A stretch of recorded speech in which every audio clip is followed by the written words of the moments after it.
Welcome to the Resilient Recruiter Podcast. This is your host, Mark Whitby, and I'm excited to bring you a very special guest today called Jeremy Sisemore. Jeremy is one of the leading IT executive recruiters in North America and has been for the last 20 years. His career took off like a rocket when at the age of 23, he was named Rookie of the Year with MRI. That was in 2000. And in the 6.5 years he was with MRI, he billed millions of dollars. Over his career, Jeremy's billed over 14 million in personal production.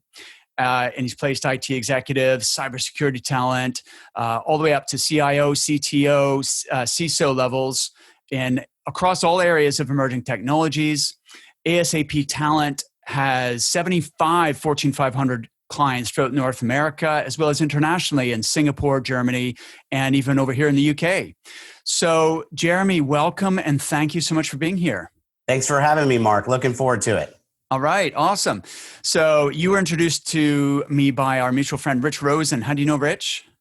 Well, Rich is in the Pinnacle Society with me, and that's a group of probably 75 to 80 great recruiters, and he's one of my good buddies. Yeah. All right, awesome. Well, I'm glad he's introduced to us. Listen, you've got so many areas we could talk about. We could talk about business development, winning retainers, building a brand, running a team. But what I'm really interested in is what do you think made you such a natural at recruitment? Because I know I was a sort of late bloomer. I got into the business. I wasn't that good at it. I worked super hard, and but it was only average. I was in a firm of 200 people, kind of middle of the leaderboard. I absolutely wanted to get to the top, so I had that drive. But that's how I got into coaching, actually, because I hired a coach to work with me, and that guy helped me to double my billings in 90 days. And then I started climbing the leaderboard and got up. But even at my best, I was in the top sort of 15% of the organization. I was number one in my team out of 8 people. But it sounds like you just seemed to click with this business right from the get-go. Can you tell me a bit about why that is? Yeah. I think it kind of goes back to just kind of who I was coming out of school and coming out of college. I was in collegiate athletics. I was a springboard and platform diver at the University of Missouri, and so I was highly competitive. That's one thing. Okay, mm-hmm. that was just built into who I was. It was baked in, right, to my DNA and my personality.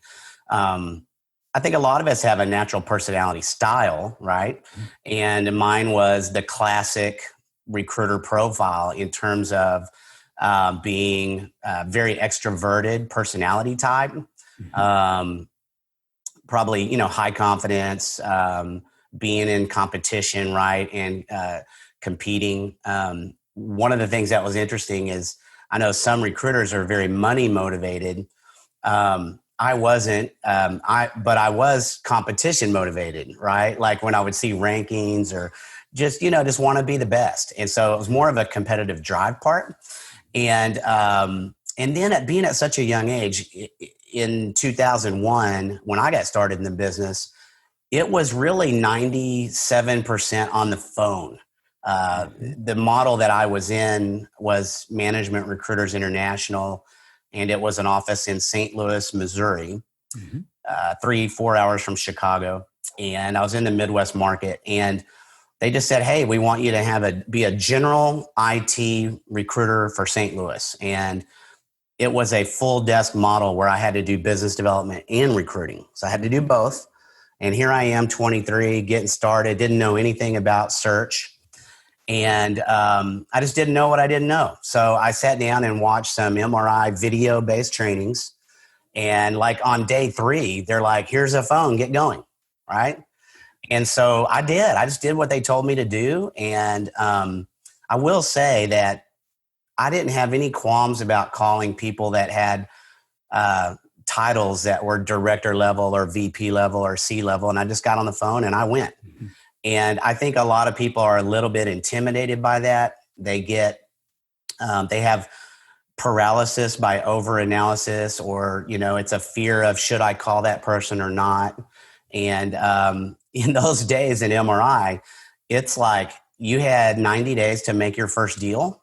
So you better be getting fee agreements within 30 to 45 days. Yep. And they measured, do you have 80 to 100 plus calls a day? And are you on the phone 4 hours? Right. So it's like, here I am in the frying pan, day one. And I just went, and, I was able to, just get going really quickly. I guess it did come naturally to me at that point. But I will say I didn't focus on how many calls do I have or what's my connect time. I literally just shortened my time between calls. I tried to get into real conversations that was going to lead to a real hiring authority that had a real need, and then go out and find really good people, become a matchmaker. The business isn't rocket science. Candidates and clients, candidates and positions, and then just match them up in the marketplace. And so I just did that as much as I could and loaded my pipeline and never looked back. Yeah. Awesome. So listen, I'd love to get into the business development in just a minute, but first, like, where do you think that confidence came from at 23? Like what was that based on? Well, some people fall into recruiting, or it finds them, or they weren't even that much aware of it. And then they just go to talk to some recruiter. Next thing you know, they're working for a recruiting firm. Yeah. I was recruited, as a college athlete. And so I was aware of just something being called recruitment. Okay, right. Okay. And I came out of college with a sociology and a psychology degree. Mm-hmm. And lo and behold, to me, in the United States anyway, nobody's looking to hire a psychology major. Like, no one. Maybe I was that's philosophy. Yeah. Okay. So maybe it's the same in the UK. So I get this bachelor's degree, and it's like, unless you're going to become a professor of sociology and get your PhD, yeah, and unless you're going to go into law school or get your master's degree or your MBA or something, I didn't realize it, but nobody is hiring a sociology, psychology major. And so I purposefully sought out a job at the beginning that was around helping people with disabilities. Mm-hmm. And it was kind of like social inequality, it's kind of tied into my degree. Well, I was hired to help people with disabilities find jobs. Oh, I was a job person, right? I would help them with their resume, help them with interview prep, but I was actually reaching out to companies on their behalf to help them set the interview up, to navigate the interview process, to help them get onboarded. But I was doing it in a nonprofit scenario, mm-hmm. right? And I was married, and it was like about 2 years into that, I was like, I need to make more than just $50 every time I help get someone hired. And I got $50 for retention if they were there for 90 days. And I got another 50 if they were there for 180. Wow. So here I am, I'm making like 25 grand a year. And I was doing really well with it, by the way. I mean, I had all these major corporations that were involved in a business advisory council for this nonprofit. I'm talking Anheuser-Busch, Monsanto, Enterprise Rent-A-Car, Blue Cross Blue Shield, all these big companies in the U.S. market. And so I was killing it. And so I had this false sense of security that I already knew how to do business development. I was already working with all these vice president level people at these companies, but I was doing it in a nonprofit world. Mm-hmm. I specifically went to get into executive recruiting. I sought it out. And I was specifically seeking out a model that was low base salary with high commissions. Mm-hmm. And so a lot of people I don't think have the fortitude to purposely go after a high commission role, but I did. And I was in my low 20s with no kids. And so I actually took a cut on my salary. I went from like $28,000 back in those days. I took a $12,000 base salary to join MRI. Wow. And, but I was able to get 40% commission. Brilliant. Yeah. I mean, I went from like 30K to like 130K in 1 year. I was like, what just happened? I mean, I'm pinching myself thinking, is this business even legal? I can't believe what happened. Yeah. That's funny. I remember my first job in recruiting was 1997. my basic salary was £10,500, which is about $14,000, something like that. That's similar to mine. Yeah, I love it. Exactly. Yeah. So really interesting. Thanks for that context. Let's talk about business development. Like, what is your approach to business development and how has it evolved? Because, over the last 20 years since you've been doing this. Yeah, I'll tell you. So I'm going to start back in the early days because this is part of that same story we were telling. I was taught to call people, if you can, at the highest levels and work down. Mm-hmm. And so in my space, being IT, I would try to find out who the chief information officer is, who's the vice president of IT, who's the director of IT, director of enterprise apps, director of infrastructure. You get to know the space that you're in and what those titles are and what the language of your space is. But I would start at the top and go down. And back in those days, it was phone. And back then, some people would answer the phone. And so we'd get on the phone, we'd get some live calls. We were good at leaving voicemails and in a way that people would call you back. I was taught to go to market with an actual strong candidate. Yeah. So I would do that. And we call that an MPC, most placeable candidate. So I was taking real people to market that I felt were highly placeable. And I also did research on, did I know about existing openings that were hard to fill? Mm-hmm. I intentionally, I understood supply and demand, and I would intentionally go into what I knew were hard to fill roles. Mm-hmm. Okay. To me, that's where they're willing to use a search firm and pay a fee. They need us on hard to fill roles, not easy to fill roles. Right. And usually they get paid more and the fees higher. And so that was my model. And then it was a mixture of volume also. So, let's get in there and pound the phones and make lots of calls. And even back then, I would also email people. So I would call them and email them. Mm-hmm. And how it's evolved is I've learned what works and what doesn't. I've, kind of like an angler or a fisherman, you look at what kind of bait that you're using and are the fish biting or not? And if they're not, then you change your bait. Well, what I realized over time was, so I would still start at the top and go down, but I would also go across the organization. So I always start in IT department, top down, but I would also go with the chief HR officer, VP of HR, director of talent acquisition, and hit both sides. Then after I would leave them all voicemails about this candidate or about who I am and their need or whatever it is, but I would follow it up with an email. Mm-hmm. Now, my style is to email them all at the same time. I purposely email the C-level and VP level on the IT side, but I CC all those HR and talent acquisition folks. Yeah. And they don't know me yet, cold call situation. Mm-hmm. And my tagline is usually regarding the voicemail that I just left for you. So curiosity kills the cat, as they say.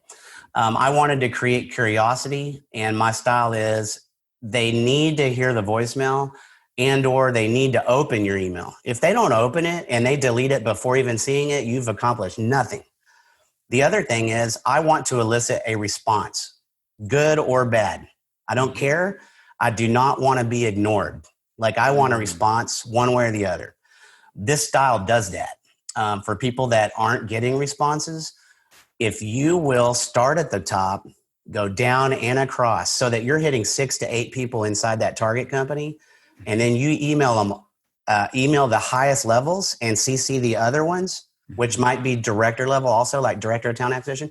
What happens is the director of talent acquisition is territorial, usually. Yeah. They're kind of caught in a situation where the C-suite and the VP levels are seeing them get included on the message. So you're not going around them, you're including them, but it elicits a response because they want to take over. They want to, don't be contacting my CIO. Don't be contacting my VP of IT. So number one, that happens. Mm-hmm. Number two, oftentimes the C level or the VP level will do a reply all and say, hey, I want you to talk to Jeremy at ASAP Talent, or hey, this candidate looks very promising. And so when it comes as a directive from the C-suite, Mm-hmm. They jump, they move. It helps negotiations. All of a sudden, it's easier to get a better fee. All of a sudden, it's easier to maybe get a better relationship model. So anyway, that's a little bit around how things I think have evolved for us. Mm-hmm. Also, back then, it was all outbound. Yeah. We are a lot more mature in digital marketing, branding, SEO strategy, and we are getting about 10 to 15 clients a year that just find us and call us. Well, that was Awesome. never happening in the first 5 years of my business. That was really never happening. Awesome. All right. This is interesting. We'll circle back to digital marketing. That's something I'm passionate about as well. So we can geek out on that in a few minutes. But first, I'm really interested in this strategy where you, by the way, did you see the movie Pursuit of Happiness with Will Smith? Oh, yeah. Yeah, I love that movie. Great. Yeah. It's a true story based on a guy called Chris Gardner who went from homeless to a stockbroker. And as you were talking, it reminded me of part of that film where he starts with a CEO and he's like focused on just getting as many of these calls in as possible in a short space of time. And it was a similar mindset. But what I'm curious about is involving the talent folks from the outset, and then they come back, as you say, they're territorial, and they're saying, you deal with me, don't be speaking to the CIO, from now on. How do you navigate that? Because I feel like I want to avoid that situation. I want to keep the conversation going with the C-suite as well. And I feel like you can get into a position where the talent folks or the HR folks are trying to prevent you from doing that. So how do you navigate that whole minefield? Yeah, it's a great question. So first of all, there's a lot of preconceived, I think, incorrect assumptions that recruiters sometimes have. And then some of it's also true. Mm-hmm. So for me, I've found that, and I'm mostly hitting huge companies. Yeah. Like $10 billion global companies in every industry vertical. So we have automotive clients, financial service clients. We have food, CPG and food and beverage, pharma, medical device, energy utility, oil and gas. Like we are literally across the spectrum because we're focused in SAP, which is ERP software. Yep. And then we're focused in cybersecurity and that's across industry. So misperceptions and assumptions. You can't really get a hold of a VP or a C-suite person in Fortune 500. Well, we found that they're not getting called as much by our competitors. And it's actually, you will trip occasionally over people that are used to working directly with executive search partners. Mm-hmm. They aren't getting called as much. And some of them are extremely friendly.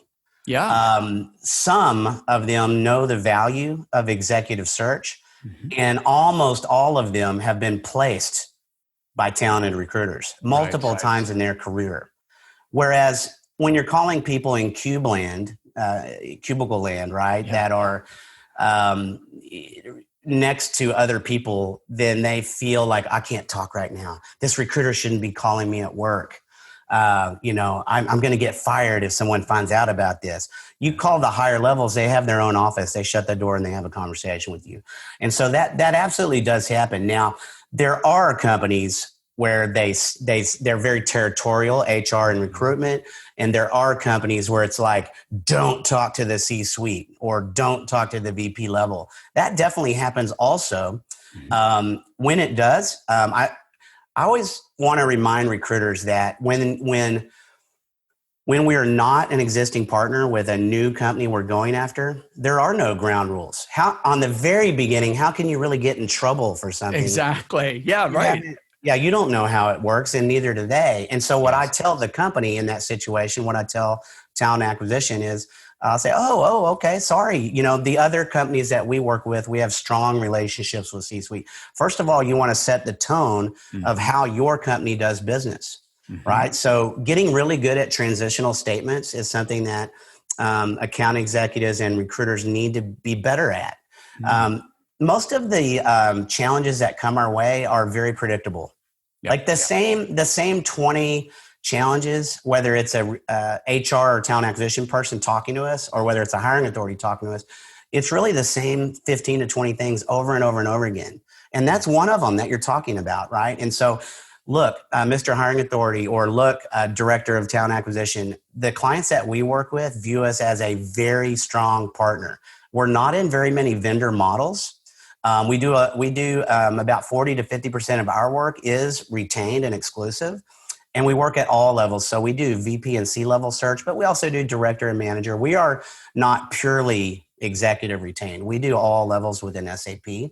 But we have super strong partnerships with the C-suite. And when we do intake calls, we love to be collaborative and be a strong partner with talent acquisition.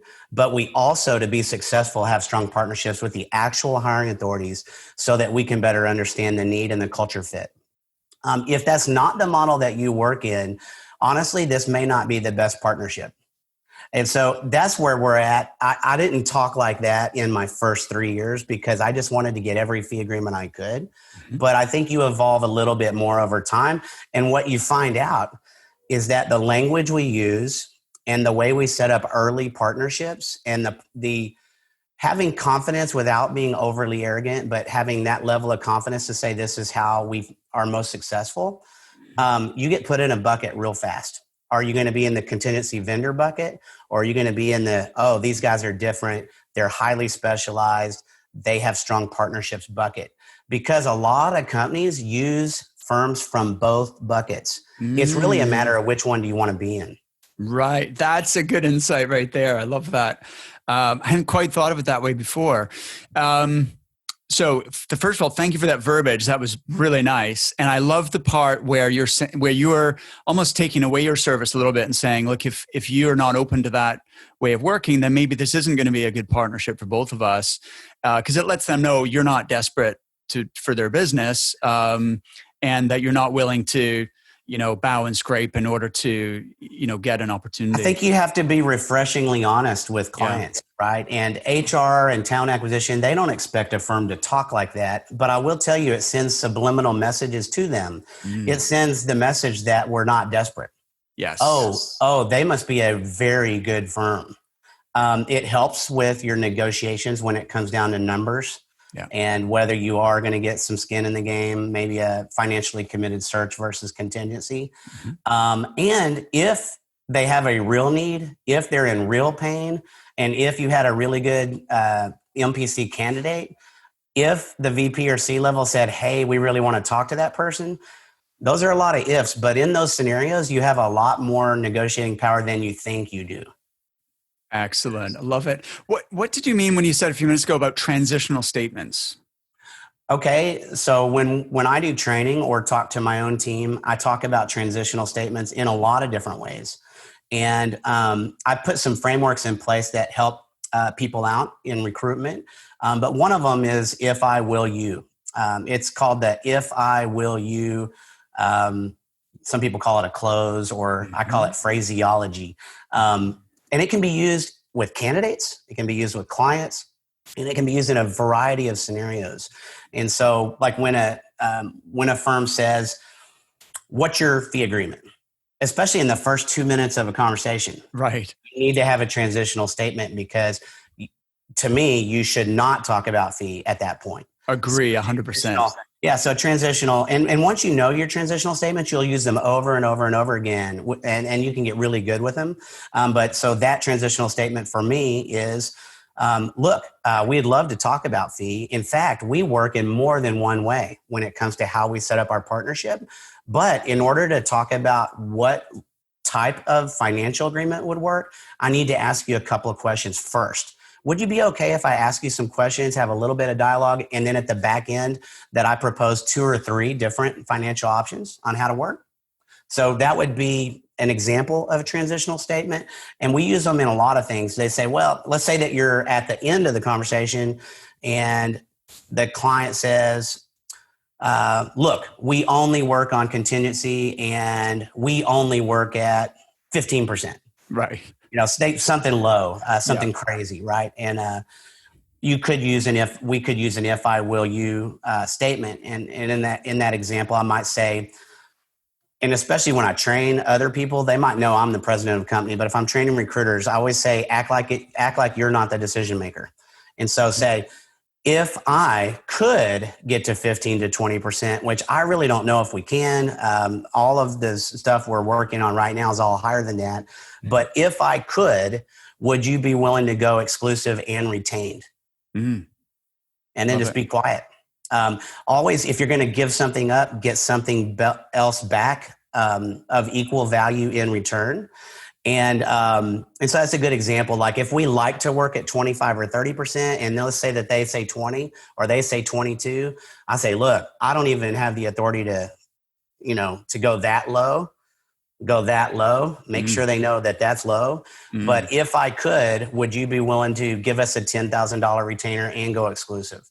I can at least take something like that to my boss and see if maybe they would clear it. I really don't know. But and so if I, will you? When they say, hey, send me a fee agreement, and it's a situation where a lot of times recruiters send those off and then they never get them back. They don't get signed.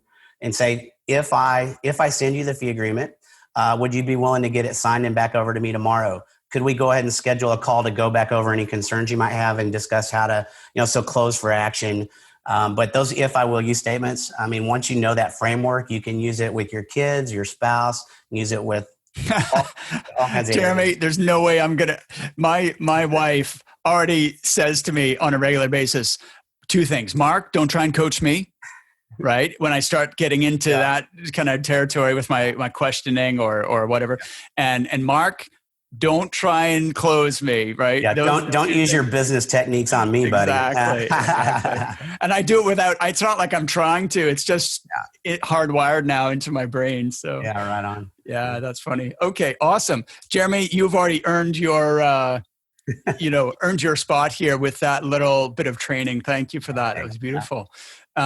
So in terms of the business development now, is it still look for hard to fill openings, use NPCs? Are those the kind of cornerstones, or is there any other strategies that you guys are finding? Well, I mean, I think there's certainly more to it than that. I mean, in the early days of recruiting, there was a lot of general recruiters in the marketplace. And there still are some generalized recruiters. It amazes me. But I just see way too much value in niche specialization. Definitely. And that was one of the things in my rookie year. I had billed maybe like 320 in 01, and I met someone, and I was solo, and I met someone that was billing 1.3 million with a team of 4. And he became a very good friend of mine. I met him at a national sales retreat that I had earned, one of those sales retreats at MRI that you earn. Well, he goes, hey, what do you do? And I was like, I'm an IT recruiter. I happen to be talking to the top SAP recruiter in the world that I know of at that time.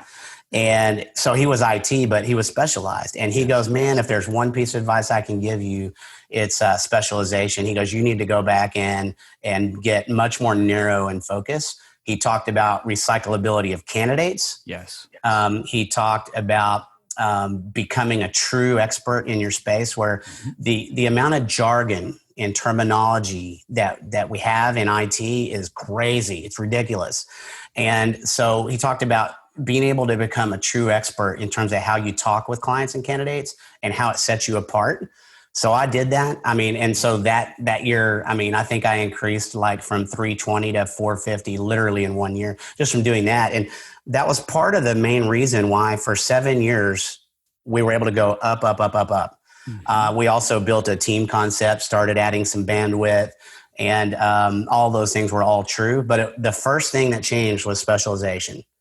And that recyclability of candidate part for people that haven't specialized yet allowed us to complete a search, finish all the recruiting and have a short list in 3 to 5 days, when in those days it was taking our competitors 2 weeks to do a search. Yes. And so we were able to, so if you talk about, man, how can some people do 3 to 4 to 5 placements a month when someone else can only do 1 or 2 a month? Well, that was one of the key light bulb moments, the epiphany moment that said, I feel like I'm working super hard and I bill this. How come that guy over there is billing that? Well, that was one of the things, and so that comes into play, and obviously there's probably even more, but that's one of the things I think that was a huge kind of early thing in my career that made a big difference. Yeah, Jeremy, that's awesome. I agree 100% on the power of having a niche and really specializing for all the reasons you just said. To what extent is the phone still part of your BD process? Because it's interesting how many different ways there are of doing this business. And, talk to someone like Rich Rosen, and he's still old school, really believes in cranking out, 50 calls a day. Whereas a lot of recruiters have moved completely away from that and are really trying to focus more on warm calling, setting up intros through LinkedIn and following up and that sort of stuff. What's the sort of a blend at ASAP? that's a great question. First of all, I do think there's probably more than one way to be successful. Mm-hmm. I do think that different people have different strengths and weaknesses in terms of how they market. Yeah.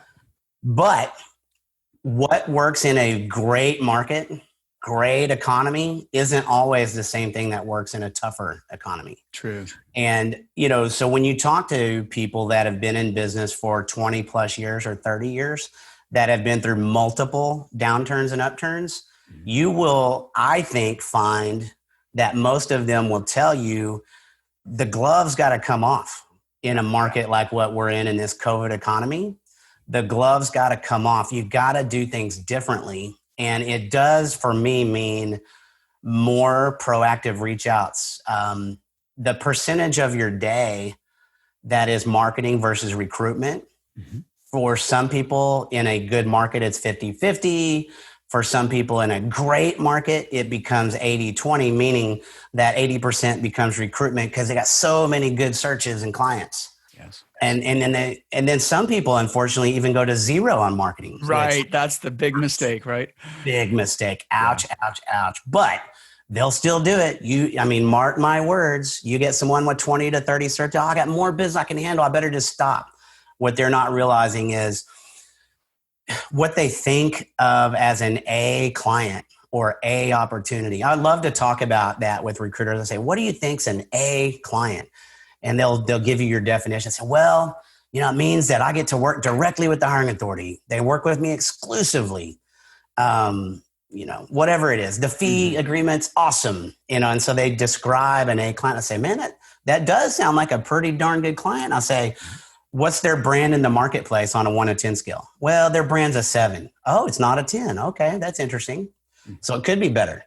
And they'll say, well, you said it was a good fee. What is it? And then they go, well, it's a 25% fee. Those are hard to get. It's a good fee. And I say, well, there are some clients out there that pay even 30, 33%. Did you know that? Well, yeah, but this client, they pay on time and they pay early. It's all great. And say, well, and you're exclusive. And let's even say you're retained. But the brand of the company, who the company is, that's a big deal because working with great organizations is so much easier to get top talent and to make placements. That's true. I'll say on the different hiring authorities you work with, how great are they at selling their own opportunity? And I'll tell them, no matter how good of a recruiter you are at selling the opportunity for clients that you don't even work inside their walls, no matter how good you are, some of the hiring authorities aren't great at selling their own opportunity and others are. And when you work with hiring authorities that are awesome at selling their own opportunity on retained with 30 to 33% fees, are you working with clients that think of you mostly for manager level searches? Or are you working with clients that even think of you for their VP and C-level searches?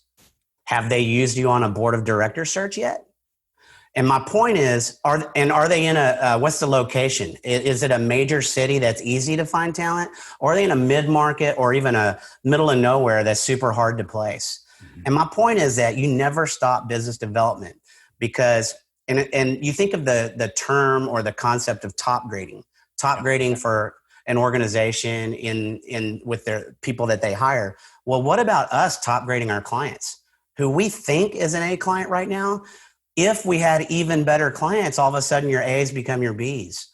And I'm not even saying you would fire those companies, but you can restack rank clients if you continue to never stop doing business development. always getting new ones. There's another client out there that's even better than any client you have right now. And the people that get that, get that. And the other thing is the number of great clients you have. Having one or two is not enough. When 70 to 80% of your business is locked up into 2 to 3 clients, that's a dangerous place to be. Oh, yes. Yes. And they can dictate terms. It's one person can come into that organization and change everything. And an economy can change. All kinds of things can change. And so the people that never stop are always the ones that have more consistency in this business. Awesome. Yep. I can relate to every single one of the things you said there. And I love the idea of top grading your clients. So that's a good and one. I don't know if I hit the original question. I kind of made you didn't actually, but the original question, thanks for reminding me. The original question was, at what point do you guys pick up the phone? And you said the gloves need to come off, right? Which right now, everybody should be picking up the phone. But what's the sort of sequence or the cadence of contact? Like, is it email first, then a call? Or like what is your ideal sequence? Yeah. So look, I believe in a table is as strong as its base. And would you rather have a table with 3 legs or 2 legs? Or 4 legs, or even 6 legs, right? Like the more legs you put on the foundation of a table, then the more stability that it has. And if you will build your business and your desk on a similar model, you're going to be stronger for it, right? So we believe in having a great brand presence. That's the digital marketing part. Being a content and thought leader, right? So putting content out, and it creates top of mind awareness. And that creates inbound calls, which is great. That's a leg. It's a leg to put some energy into your SEO strategy, those kind of things. Those are things we're doing in 2020 that I was not doing in 03 or 05, right? But think of it as a leg. And the way that I train today is to try to convince people that if you put too much time and energy into only one leg, it's kind of dangerous for your business, or it could be better. It could be better. And so look, taking great candidates to market absolutely still works. I will tell people that if you don't have lots of great searches, or even if you have kind of bad searches on your desk, like bad JOs, I firmly believe that it's better to do business development 100% than to work on bad searches. Yes. That's just me. I do know that people will work bad searches because the lie that they tell themselves. Right. That, well, it's the best thing I got right now. Exactly. They're kidding themselves. A bird in the hand is worth 2 in the bush is the mindset, right? Well, it's right. But the reality is you're just fooling yourself because the odds of you being successful on that search are low, and you're just wasting time that you could be applying more productively. I think you have higher probability to take a really, really, really strong candidate to market. You have a higher probability to get an interview and a higher probability to make a placement. And you have a higher probability to get alternate search assignments, right? Yeah. Which, in the early days when people were taught all these basics, these are fundamentals of our business. But you know what? They're fundamentals that all of us get away from at times. All of us make mistakes. All of us get sloppy. So ongoing education, listening to, content like what you're putting out. But that ongoing education is so important because it reminds you of what you don't know, and it reminds you of what you know but aren't actually doing. Right. Like we know so much that we aren't doing. We know it. But reminding yourself that I got to take candidates to market. I need to start at the top and work down and go across. I need to be a little bit more deliberative and intentional about how I go to market. I need to still create some content. I need to have a digital presence. I need to have a good website. All those things are all true. Getting back to multiple forms of communication, because you don't know how, one of the things I'll talk about with folks is you don't know how they're going to best respond, right? So I take the kind of scorched earth approach. So I call first. Top priority, make a phone call. Okay. The reason to me that's the most important is you might catch them live. You can leave a great voicemail, but when you send the email, it helps me to have a better subject line. Because when you say regarding the voicemail that I just left for you, It creates people are like, what the heck? What is that? Oh, this person. So it helps to make sure they listen to it. Yes. And it helps to make sure that they open the email, right? And then and then I do that deal where I was talking about where I hit multiple people all at once on the email. It elicits that response, right? But today I look at different KPIs than I used to. We look at number of scheduled calls. I wasn't even thinking about scheduled calls even 10 years ago. I just kind of thought, hit the phones, hit the phones, hit the phones. Well, we love to have 6 to 8 scheduled calls in a day. And most of the scheduled calls are 30 minutes or longer. Great. Scheduled calls can be interview prep. It can be talking to a candidate about a new opportunity, but you already know they're interested, probably from your email blast or your LinkedIn email, whatever. But it's a scheduled call. We know they want to talk to us. Scheduled calls with hiring authorities, interview preps, interview debriefs, closing calls, doesn't matter. I want 8 to 10 a day. And most of those are all going to end up being 30 minutes or longer. I mean, if volume versus quantity has been an age-old thing in our business, because are you a kind of a quality or a quantity person? And I've mostly been a quality person. The number of calls that I usually make is, 40 to 60 in a day or 40 to 50. It's not 80 to 120. There's days when it's like 30 or 32. It's funny, Jeremy, that the thing is there's some people listening who for them 30 is a high volume. True. And True. For you, you're saying that's a quality, that's a low volume. Well, and there can be times when it's 15. The more scheduled calls you have, the lower the number's gonna be. I have 3 kids. I'm married. Yeah, me too. I do other things. I'm still only gonna have 8 to 9 hours in a day, 8 to 10, whatever you are. I'm not a crazy workaholic, but how do you manage the 8 hours you do have? Yeah. Tunnel focus. I block my time. I come to the market in an intentional way.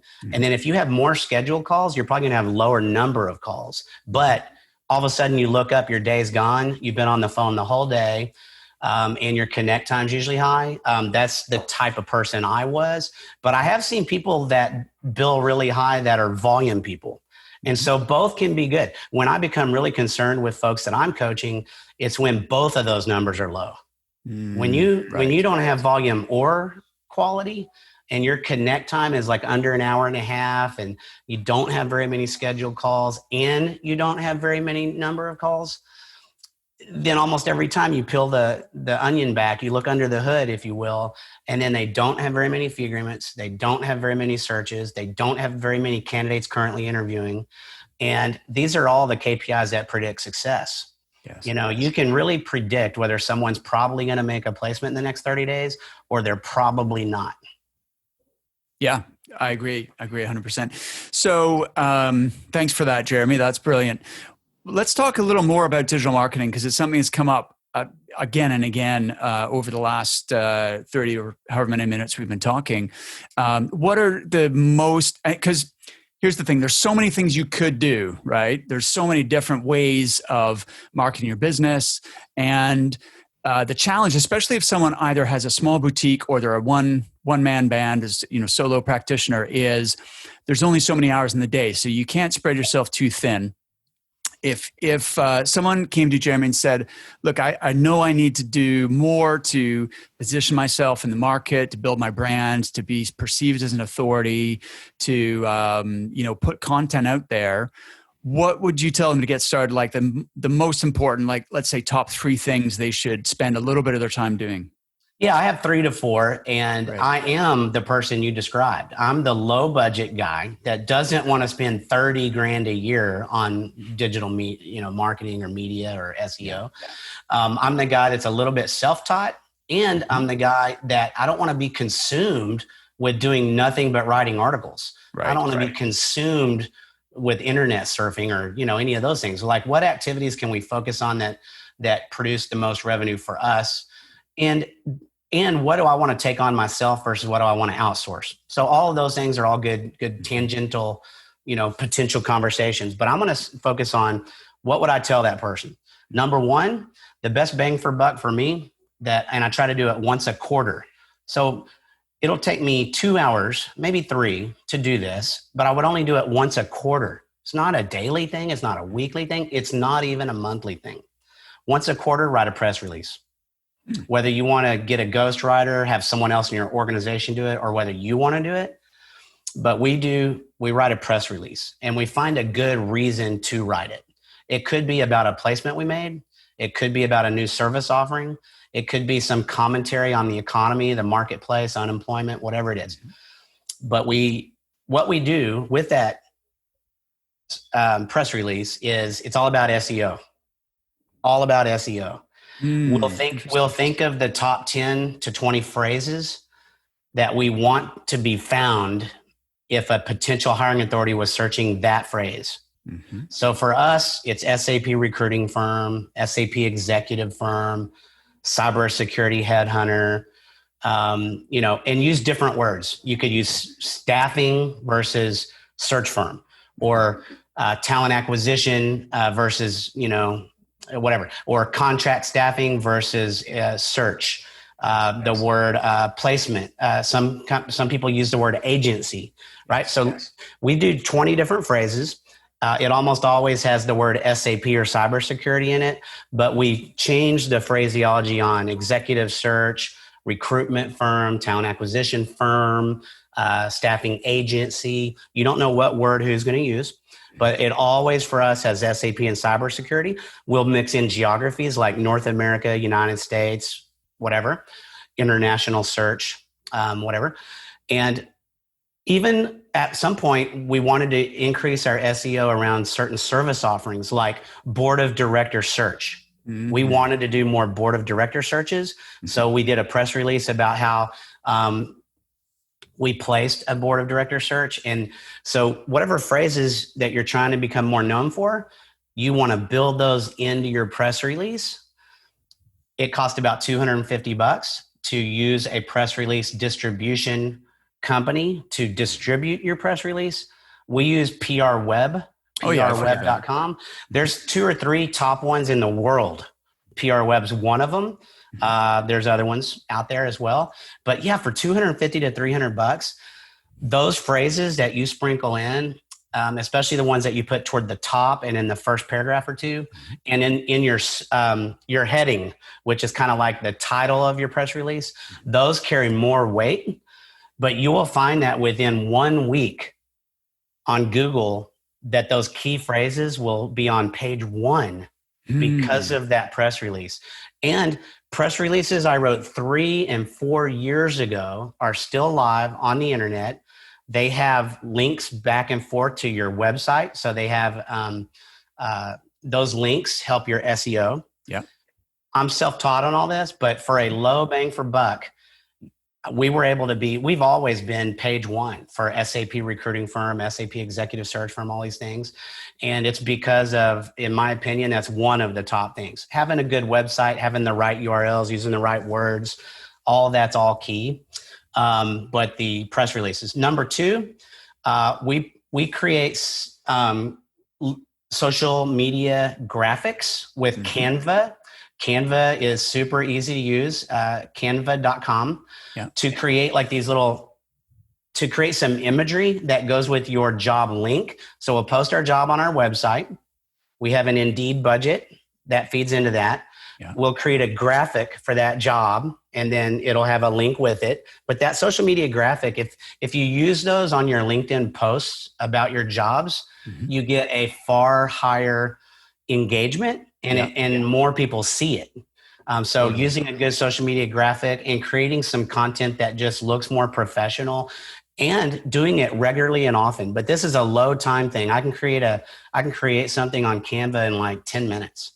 And so especially if you've got templates and stuff already, you can reuse them and have different ones so they don't always look the same. Yeah. But we do that, and that's an easy, low dollar, low time investment thing to be able to do. And the key is top of mind awareness. When hiring authorities hear from you often, when they see emails from you often, when they see LinkedIn posts from you often, candidates and clients both, you create top of mind awareness. Yes. Now, this is branding. And so what you want to do is realize that any given hiring authority or candidate doesn't need you always right now, But at some point in a 90-day period, at some point in a 1-year period, they will need someone like you. Who do they think of when that time occurs? Right? So like for us, they're going to be like, I need an SAP recruiter. So it's kind of like Kleenex or McDonald's or whatever brand, Rolls Royce, that you think of, right? And so I need an SAP recruiter. So who do they think of that associates with that brand? Is there someone that is known as the SAP recruiter? So that's one thing. And then also top of mind awareness. So anyone that's like called them, sent them an email, and that they've seen a LinkedIn post that week is probably who they're going to think about, right? And that's top of mind awareness. That's what branding, that's what digital marketing can do for you. And you can automate these things, right? And so we do email blasts. That's easy to do. And the last thing I'll touch on, we do a video blog series. Cool. It's a video blog. We keep them to 3 minutes, 3 minutes on a topic that we think our hiring authorities and our candidates would want to hear about. And we mix those up. But we use a company called Viral Marketing for that. Oh yeah, I know them. You know Viral? I was one of the first people in the recruiting industry to use Viral Marketing. They got started with real estate agents, but they created a landing page for my video blogs. They actually put all of my blogs in an audio format on iTunes. So I have a blog just like you do. Awesome. And creating that content. But they also manage the email outbounds. They go to 30,000 people every time I do a video blog. They do the editing. All I got to do is help record it. And I help record it with a video camera and a microphone just like this. And I create content, right? How often do you put out videos, Jeremy? Once or twice a month. So my goal is every 2 weeks. Yes. And I can see who opened the videos. I can see who watched them. They can do a reply and it can come to me. Yeah. That's creating top of mind awareness. It's doing some branding.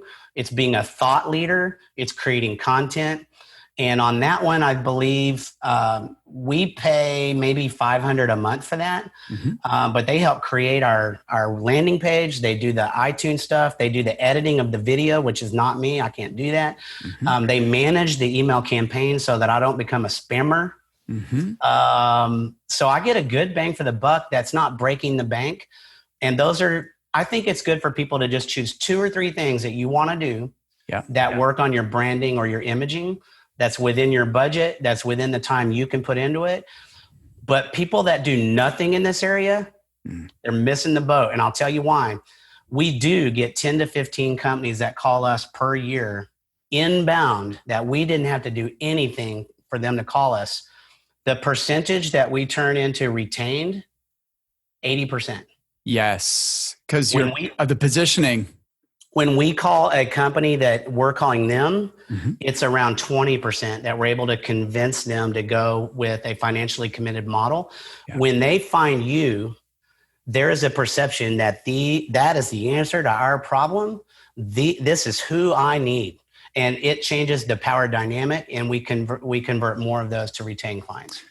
Brilliant. Absolutely. It's powerful stuff. Thank you for really simplifying it, because it's an area which is easily to get overwhelmed, confused, and you did a really great job with those key 4 things.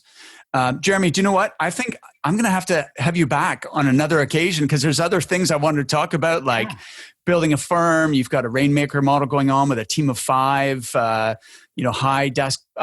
per desk average, which I'd love to explore. So let's agree to do this again if you're up for it. I'd love to do a part 2, because you got to have a sequel when you feel like you left too much on the table. Exactly. Listen, before I let you go, one more thing I wanted to ask you is, I know that you're a well-known speaker and trainer in the industry, as well as running your own firm. And one of the topics that is close to your heart is grit, which is kind of, to me, it's synonymous with resilience. Where does your grit come from? My grit comes from my early childhood, to be honest with you, Mark. In the U.S., I don't mind that people know who I am and where I come from, but I didn't have a silver spoon in my mouth. I grew up with a single mom that was a school teacher. We were not, I felt like I was middle class, but looking back on it, we were probably pretty poor. Mark. And I was little for my age. I was little for my weight. So I had to be funny and run fast. Right. And learn how to make friends even. Right. And learn how to make friends even. I was always undersized and underaged. I became very athletic later in life, and competition helped teach me, how to fight for everything you're going to get, not give up, get knocked down, get back up. Grew up in Texas. So, we have metaphors and analogies that we talk about. Like if you get bucked off the horse, get back on. Right. Well, I literally grew up on a ranch. I've literally been bucked off of actual horses, and I grew up in kind of in a rural area, in Texas. But your early childhood, the friends that you have, all these things make us who we are today. I put myself through college. My mom wasn't going to be able to afford to, put me to school, and I earned a partial athletic scholarship. I had to put all these other scholarships with it. And even then I still had to put 50% on, loans, and I had to pay it all back myself. I had to buy my own first car. I didn't have it easy. A lot of big billers that I know have similar stories. And I don't care if someone's story is harder than mine or not as hard as mine. What I will say is our early life helps to make us who we are. And how do you channel, your inner toughness in this business is a big thing, because bad things happen. And so let's say that you thought you had a $50,000 fee, and next thing you know, they back out. They didn't start. I mean, you literally either invoice it or were about to. That's demoralizing for some people. And it's like, how do you internalize that, right? Are you going to let it get you for an hour or two? Are you going to let it get you for 2 or 3 days? Are you going to let it get you for a week or two? Mm-hmm. If you can shorten that, you're going to have a better year. When you can bounce back and get back on the horse, you're going to have a better year. And even how you internalize a no. So in business development, if you get told no, no, no, no, no, no, no, are you hearing no, no, no, no, no? I actually hear not right now. I've always heard not right now. Timing's not right now. And I've also heard, are you even the person that can even tell me no? If you're not a decision maker, it bounces off me like I got Rain-X on me. And so channeling your inner grit, this is a good time to do that. We're in a COVID economy. It's time to dust yourself off.